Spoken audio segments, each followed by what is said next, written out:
ખેડા લોકસભા કોંગ્રેસ ઉમેદવાર કાળુસિંહ ડાભીનો નડિયાદમાં પ્રચાર। કાળુસિંહ ડાભીએ નડિયાદ શહેરથી પ્રચારના શ્રી ગણેશ કર્યા। સદા સ્ટેચ્યુએથી ઢોલ નગારા સાથે પ્રચાર પ્રસાર કર્યો। ચૂંટણી પ્રચારમાં ખેડા જિલ્લા કોંગ્રેસના અનેક આગેવાનો હાજર રહ્યા। સ્થાનિક મુદ્દાઓને લઈ અને પ્રચારના પ્રસાર કરવામાં આવ્યો। ત્યારે જ્યારે અમે અમારા આદરણીય ઉમેદવાર કાળુસિંહજીના પ્રચાર અર્થે આજે નડિયાદ શહેરમાં નડિયાદ શહેરના મધ્ય ભાગમાં અમે નીકળ્યા છે। ત્યારે આપ સૌ જાણો છો એમ આ દેશમાં સૌથી મોટા મુદ્દાઓ હોય તો બેરોજગારી ને મોંઘવારી છે અને જે ભ્રષ્ટાચાર એ તો માજા મૂકી છે, એ તો આપ સમજો છો। એટલે આ મુદ્દા મહત્વના છે અને ખાસ કરીને યુવાનોને રોજગારી, મહિલાઓને પણ જે રીતે એમનો ન્યાય મળવો જોઈએ એ મળતો નથી, ખેડૂતોને પણ જોઈએ એટલો લાભ મળ્યો નથી। અને જે કહેતી હતી કે આ કૃષિ પ્રધાન દેશ છે, એમાં ખેડૂતો અમારા જે કહેવાય એને સારામાં સારો મહત્તમ લાભ એને ભલે સૌથી વધારે માર પડ્યો તો ગ્રામ્ય જીવનમાં ખેડૂતોને માર પડ્યો છે। ત્યારે આ ભારતીય જનતા પાર્ટીની સરકાર તમામ ક્ષેત્રે નિષ્ફળ છે।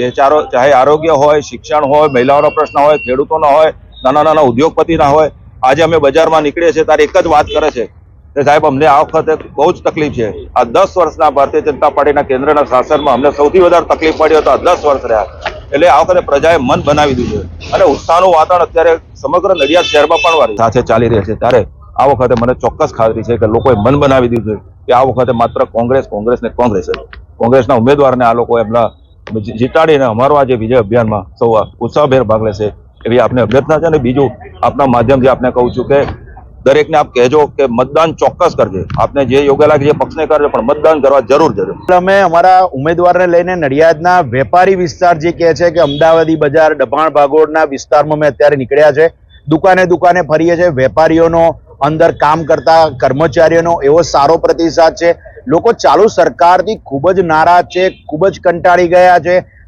હવે સરકાર બદલવાના મૂડમાં છે। લોકોને કંઈક નવું જોઈએ છે, રોજગારી જોઈએ છે, શિક્ષણ ક્ષેત્રે ક્રાંતિ જોઈએ છે। માટે વેપારીઓ અને રસ્તા પરના લોકોનો પણ એટલો સારો પ્રતિસાદ છે કે કદાચ આ વખતે પરિણામ બદલે મૂળ નડિયાદનું જોવાનું। નડિયાદમાં થયેલા ભ્રષ્ટાચારના મુદ્દા છે, નડિયાદમાં હોસ્પિટલોના મુદ્દા છે, ટ્રેનોના સ્ટોપેજ કપાઈ ગયા એના મુદ્દા છે। એટલે અમે આ બધા મુદ્દા સાથે નડિયાદના લોકો સાથે ચર્ચા કરી છે ને 100% આ વખતે પરિણામ મળશે અને અમને સાથ મળશે ને લોકો। 7 વિધાનસભાઓ પૈકી આજે અમારી નડિયાદની જે વિધાનસભા વિસ્તાર છે તેમાં જે શહેરી વિસ્તાર છે તેમાં જે અમદાવાદી બજાર છે, અમે અમારા કાર્યકરો સાથે ખૂબ ઉત્સાહથી અને અમને તમામ વેપારી વર્ગ, સામાન્ય વર્ગ,